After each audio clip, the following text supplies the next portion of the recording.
Okay, people. So today is July 26, 2017.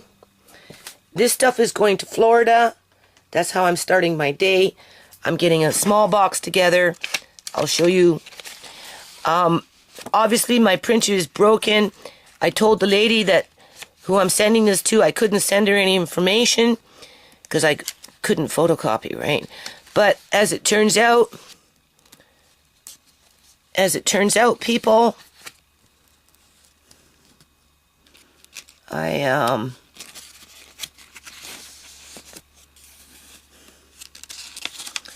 is slow today. I'm tired, right? I have an extra copy here because of the board director. I gave it to him and he gave me back the briefcase, right? Because he went through it. Anyway, you can see what's going on here. So, she gets all the information, right? Which is good, because I can't really do attachments. Hold on a minute. And then all this stuff, when I get a new printer, I will be photocopying and, submitting it to court, right, in terms of what I work on. Obviously, there's stuff inside, right?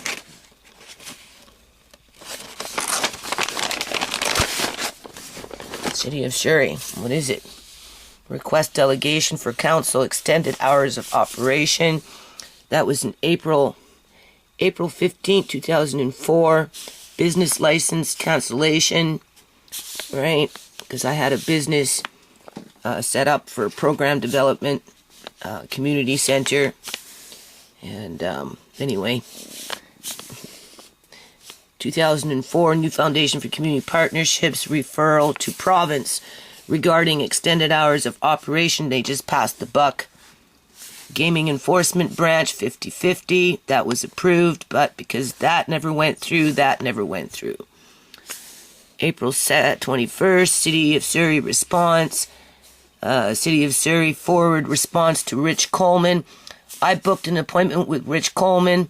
Went to go on the day and showed up with Shimei, my middle daughter, and the guy ditched us. He wasn't there.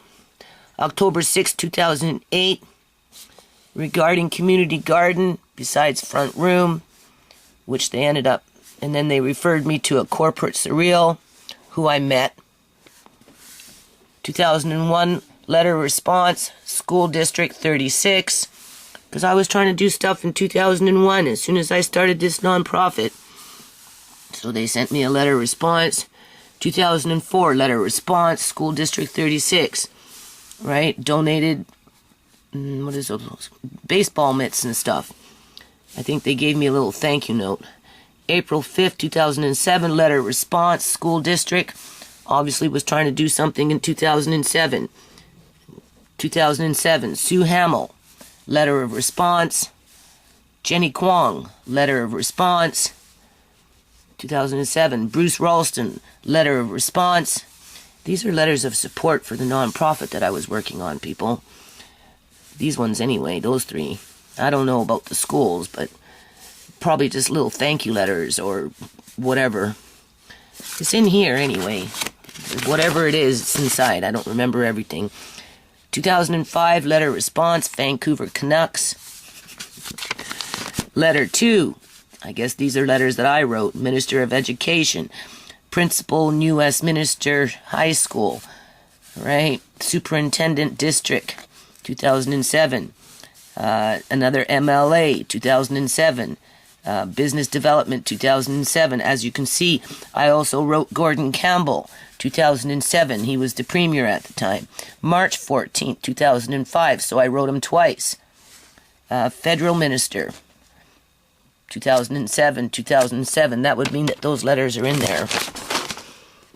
Van City related. Now here's another thing, people. You can see there's quite a few things in there. Here's another thing. With the city harassing me, I was supposed to go do banking. I have to go to HSBC Bank and Van City and deposit at least $1 into the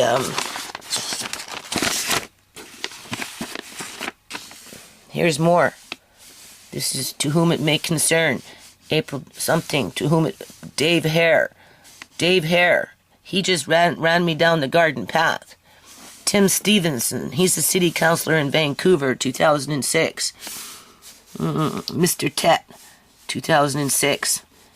Mr. McKay, superintendent of Surrey. So I tried to contact and do something. There's a letter in there, right? All to do with the non-profit people. Mr. Noy, okay, Mr. Ted Johnson, he's a teacher. Tried to do something with the schools in terms of donations.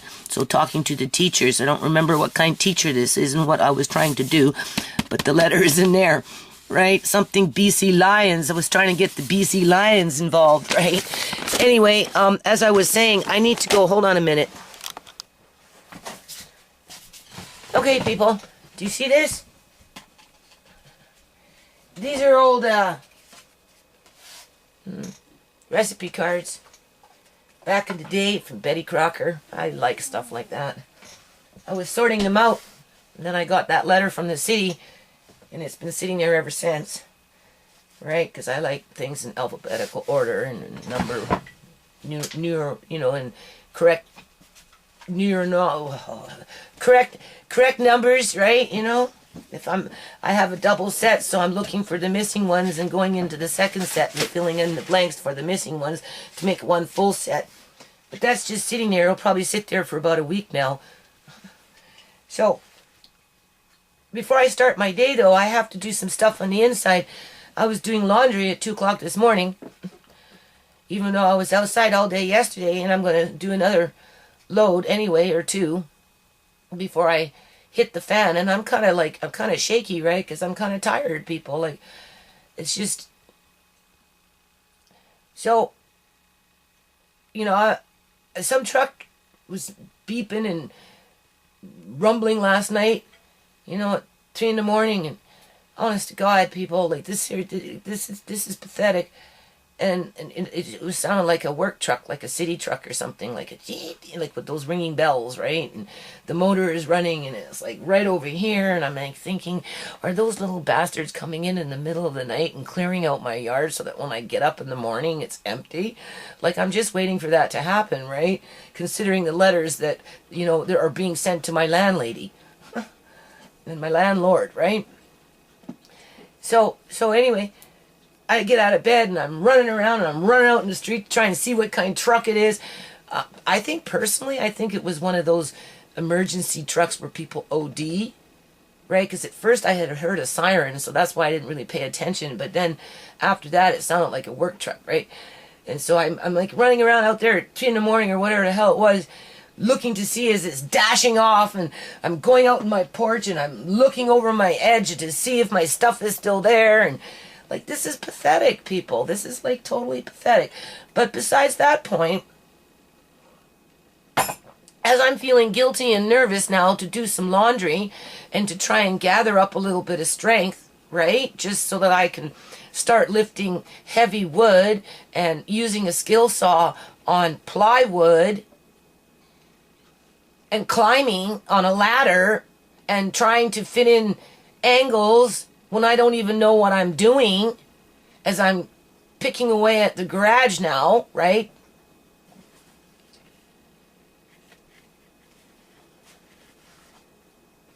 I am packing a box before I start my day. Because this lady in Florida is doing a back-to-school event. And I mentioned to her, through her live feed, right, that she should do a Malcolm X chocolate milk party. I've done them, right? It would be fun. People like it, right? Kids love it, right? And, I work on an international nonprofit, and if she's interested and she likes the hats, these are the originals. These are the first ones. These are very, very, very, very, very, very, very, very, very valuable. I gotta look into the lens. I'm always waiting for this camera to shh. Right? And then when I had them made, they actually made a mistake. What they did, but I kind of like it. So, what they did is they put new nation, not nations, nation, unity. And in those days, I was still trademarking it, so it just has a little C on it, right? With a circle around it. Or whatever. And, so when I got the hats, they were already made. So I came in and I put the S's in with that fabric paint. You can see, which kind of makes it look kind of funky, which I kind of like, right? After the mistake is done with. And now there would be a T or an R. R in a little circle, because these are registered. Right? So she gets the originals anyway, and I asked her to look around for somebody to help me to market. I keep looking in the screen. I don't know why. I guess because I'm waiting for it to do whatever, and normally I look right into the lens. But my peripheral vision is going, so I have to focus, right? So I've asked her to shop around for somebody to help me to market and promote these, to build in universal, not just one program in one area, but a universal program for the United States of America. And being that these are going into Florida, the money generated from these hats, if she's interested, and she finds somebody that can do this stuff, because they know what they're doing and they have the time and the networking, then the money that's being made off of these hats will basically go right into the communities within the state of Florida. Obviously, it has to start somewhere.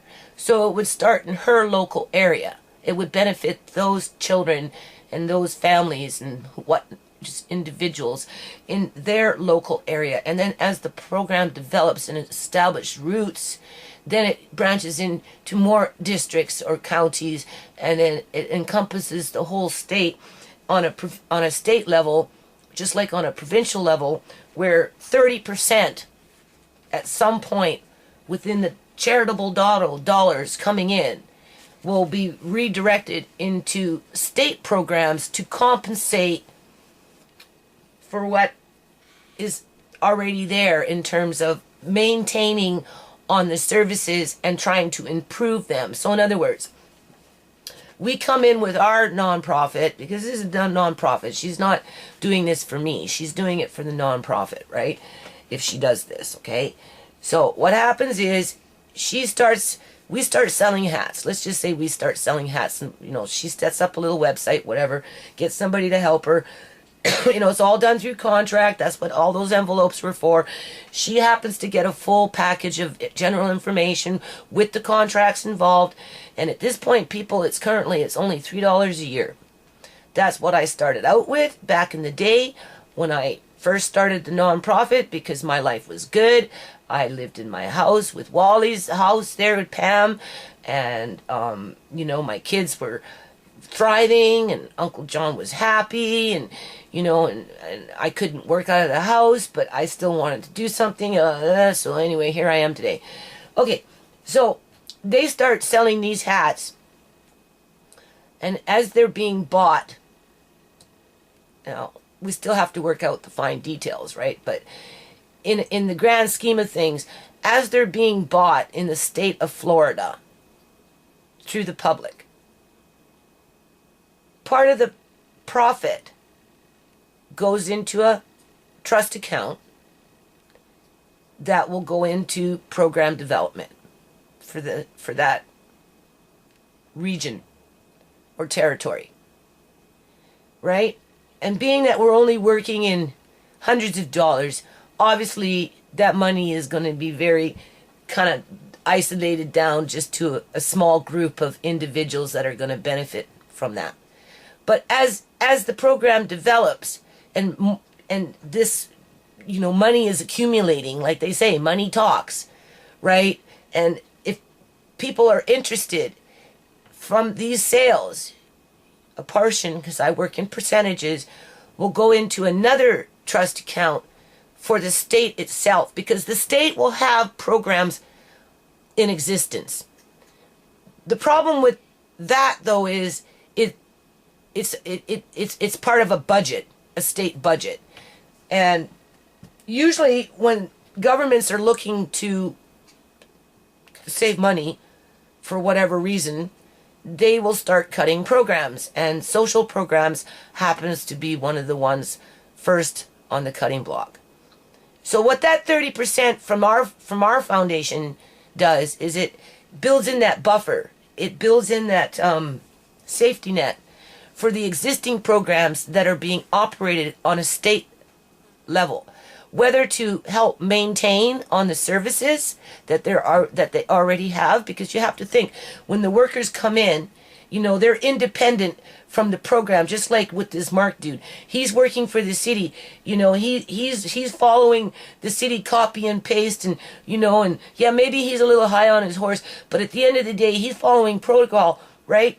So same thing with these state programs that are already in existence. So even though the quality of service may not be as good as the workers want it to be, if the budget only allows for so much, then it's going to be what it is. But whereas, because if you notice in my and this is one of the hard parts of, maybe what I'm going to do is, after I'm done this, I'm going to just video, and I'm just going to convert the video and I'm just going to upload it, because this looks like I'm trying to explain something here, and it's obviously going to take longer than a few minutes.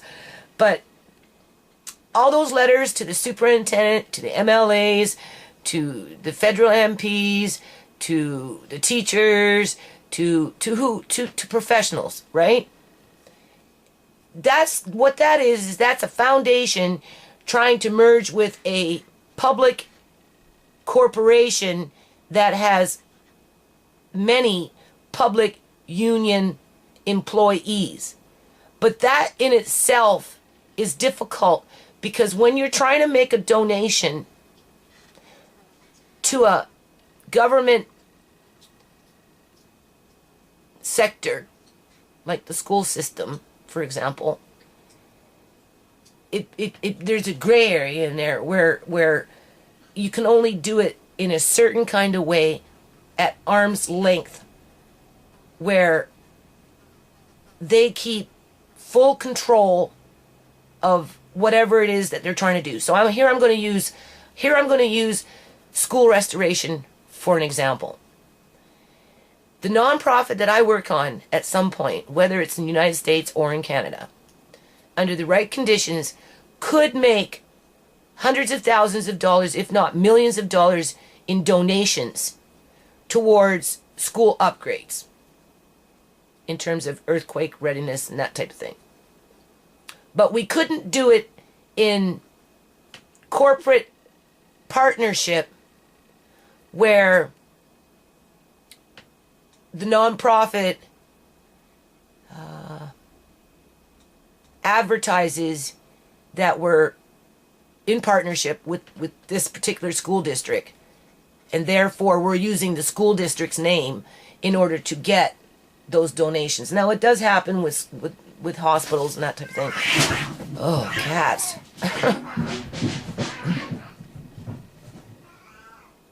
So anyway,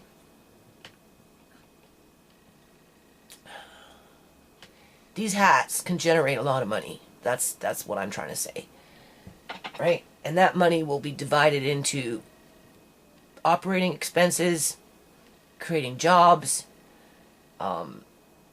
promoting local in-house programs, in addition to building in safety nets for our already established state programs, right, that are like in existence today, and either need to be maintained on their budget to continue giving the service that they're providing to people, and or to add extra income into the budget so that they can get better at what they do, because at the end of the day, the worker, you know, they need the support of the community just as much as the recipients to those services need, right? And I could give you an example on that, you know, but I don't want to draw this out too long. So anyway, and then I'm going to send, because she's doing an after-school event, or a back-to-school. So we got 2 hats for the kids, right? The originals from Mama Lynn, right? Because our foundation cares. We care about the kids across the continent, and this is our way of showing it, right? Andre, please. And then we've got 2 do-rags. I went back to the store and I got them. I haven't had time to sew. You see? For the men that are going to help her, right? As just a thank you for being out there. Andre! Stop wiggling around in there! For the men that are helping her with this, because, you know, it takes effort, right? And then, I'm sure she'll have a couple of women out there. I don't have anything to really give to the women right now, but I thought I'd throw in some club gear. I'll throw in three rave straps, because they're already made, right, for dancing after hours when they're done, right? Now whether these people down there in Florida would do you know, I don't know. They can wear an outfit and just wrap it around their body. These are nice, right? So I'm going to send those. And then I'm going to send some black walnut powder for the lady, for her son, right? To tap into his creative self, whether it's drawing or writing or whatever it is. Just because, you know, it's just something I want to do, right? And all the information, hallelujah, because the board director did give me back this briefcase, and as I'm looking in this briefcase, I actually see another one of those things, right? And I'm going to leave everything in the briefcase, because this is the stuff that's going to go in front of the judge. And I've got other things in my room. I have written people 2 times, I'm pretty sure it's 2 times, to the Minister of Health. Minister of Housing in those days was Rich Coleman, obviously Rich Coleman, Minister of Health, Minister of Housing and Social Development, it was Rich Coleman. And also to the Minister of Health. 2 times I've written to the Minister of Health, pointing out the flaws within the healthcare system, and how Uncle John was being treated, and how my daughter is being treated back in 2005, back in 2008. So I am going to pull out those letters. They're somewhere in my room, and I'm going to add them to this pile, because it's all in relation to the nonprofit. Because just as I was typing, obviously I was talking about, you know, the things that I was working on. And I'm going to add them into that briefcase, so when it does go to court with what happened to Uncle John, this judge will see that this isn't the first time that I've stood up for Uncle John in terms of the healthcare system, nor for my daughter. But besides that point, I'm going to start packing up this box, and I'm going to get it in the mail for this back-to-school event. And hopefully she'll let the community know that I'm in there, right? And a part of the solution. It's an ex-solution under a revolution.